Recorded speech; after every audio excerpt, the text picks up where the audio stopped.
कुछ दोस्तों की फरमाइश आई कि बड़ी इमाम सरकार के दौर दे एक संडा बैसा पत्थर होया वो किवें होया। एक दिन एक शख्स ना दरिया के किनारे से पहुंचया, एक बजुर्ग नीम बेहोशी हालत पे हुए, टंगा का जड़ा गोश्त था ना मच्छियां चुन चुन के खा गई। वो शख्स बाबे और चाह के घर लै गया, इलाज मुआलजा कराए। उस जो बाबे और ठीक हो रहे ना, एक दिन उन्होंने दूध पीवन की ख्वाहिश जाहिर की थी। इस शख्स ना घर 5 भैंस रखी हुई। पहले दिन एक भैंस का दूध चो के पिवायो से ना, अल्लाह की करनी जे यो भैंस मर गई।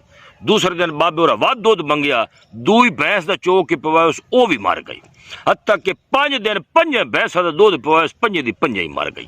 6वें दिन बाबे और वध दूध पीवन की ख्वाहिश जाहिर की थी। हुण अपनी तो हास कोई नहीं, अवाड़ गवाड़ लोगों को दूध मंगन गया ना, उन्हें आख्या अपनी 5 दी 5 भैंसा मरा बैठा, साड़ियां भी मरा हुए, दूध शुद्ध कोई नहीं, हंजे ही जा। जो खाली हथ वापस आया ना, बाबे और पूछे भाई यार दूध अज कोई नू आंदा। अरज करदा बाबा जी अगे तो हुणे तक मैं तुहानू दस्सिया नहीं है, अज पे दसेना मैं तो 5 भैंसा रखी हुई। 5 दिन तुहानू दूध पिवांदा रहा, 5 दी 5 ही मर गई। अज लोगों के बूहे ते गया, किसी भी मैंने दूध नहीं दिता।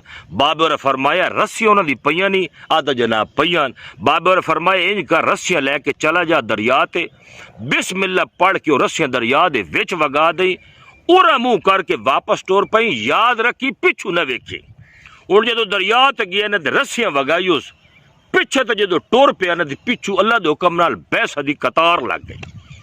यकदम डर ते जो पिछू वेखो ना तो उस टाइम वो भैंसा संडा निकलदा पिया, इदी जा तक पई ना वो उत्थे ही पत्थर हो गया। वो बजुर्ग इमाम बरी सरकार आन दोस्तों, अज भी बरी इमाम सरकार दे आस्थाने दे उत्ते दरबार दे उत्ते ओ संडा पत्थर होया मौजूद है। लोग अपनी अखी नाल वेख के आंदे, ए ने औलिया अल्लाह दी शाना।